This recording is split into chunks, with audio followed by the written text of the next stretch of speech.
कुछ सपने घंटी नहीं बजाते, बस हर सुबह खुद को जगा देते हैं।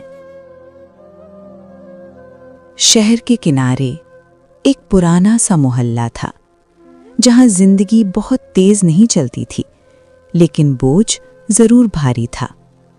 उसी मोहल्ले के एक छोटे से कमरे में नीलम रहती थी। बहुत साधारण सी लड़की, जिसकी जिंदगी की सबसे बड़ी दौलत कोई गहना नहीं, कोई मोबाइल नहीं, बस एक पुरानी सी अलार्म घड़ी थी।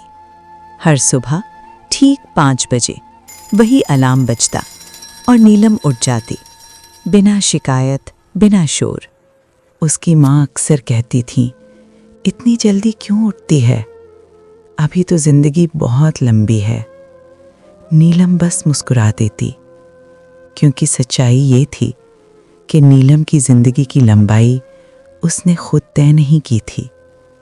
नीलम एक सरकारी स्कूल में चपरासी थी। कागज उठाना, क्लासरूम साफ करना, घंटी बजाना, यही उसकी दुनिया थी। बच्चे उसे दीदी कहते थे, लेकिन कोई नहीं जानता था कि नीलम को पढ़ाई से कितना गहरा प्यार था। जब क्लास खाली होती, वो चुपचाप आखिरी बेंच पर बैठ जाती, ब्लैक बोर्ड की तरफ देखती रहती और कभी-कभी हवा में ही अक्षर लिखती, जैसे पढ़ाई उससे दूर नहीं गई हो, बस रुकी हुई हो। एक दिन स्कूल में नई मैडम आई, रीमा मैडम। पहले ही दिन उन्होंने देखा, घंटी बजाने के बाद भी नीलम क्लास के बाहर खड़ी रहती है। कुछ चाहिए? मैडम ने पूछा। नीलम घबरा गई। नहीं मैडम, लेकिन उसकी आंखें सच बोल गईं। धीरे धीरे रीमा मैडम ने नोटिस किया, नीलम हर विषय समझती है। बच्चों के सवालों के जवाब वो बिना हिचक दे देती है। एक दिन मैडम ने पूछा, तुमने पढ़ाई क्यों छोड़ दी? नीलम ने पहली बार नीचे नहीं देखा। धीरे से बोली, पापा बीमार थे मैडम, इलाज, घर, फिर नौकरी, बस पढ़ाई वहीं रुक गई।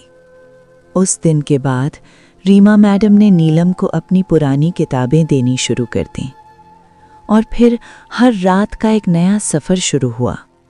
जब पूरा मोहल्ला सो जाता, नीलम की अलार्म घड़ी फिर बजती, लेकिन इस बार सुबह के लिए नहीं। वो उठती, किताब खोलती और स्ट्रीट लाइट में पढ़ती। कभी आंखें भर आती, कभी हौसला। एक दिन स्कूल में एक नोटिस लगा कि प्राइमरी टीचर भर्ती परीक्षा। नीलम ने नोटिस देखा और आगे बढ़ गई। उसने फॉर्म नहीं लिया। उस रात अलार्म नहीं बजा, लेकिन नींद भी नहीं आई। सुबह उसने खुद से कहा कि अगर मैं कोशिश भी नहीं करूंगी तो हार का दुख किस बात का। परीक्षा का दिन आया। नीलम ने पहली बार खुद को छात्रा की तरह महसूस किया। हॉल में बैठते समय उसके हाथ कांप रहे थे। घंटी बजी। नीलम ने आंखें बंद कीं और वही अलार्म याद किया जो हर सुबह उसे जगाता था। 3 महीने लगे रिजल्ट आने में। स्कूल की वही पुरानी घंटी एक दिन फिर बजी। नीलम रोज की तरह ड्यूटी कर रही थी। तभी आवाज आई, नीलम, तुम्हारा नाम अखबार में है। नीलम ने अखबार पकड़ा। उसका नाम पास लिस्ट में था। वो रोई नहीं, वो बस चुप रही, क्योंकि कुछ सपने आंसू नहीं गिराते, सांस रोक लेते हैं।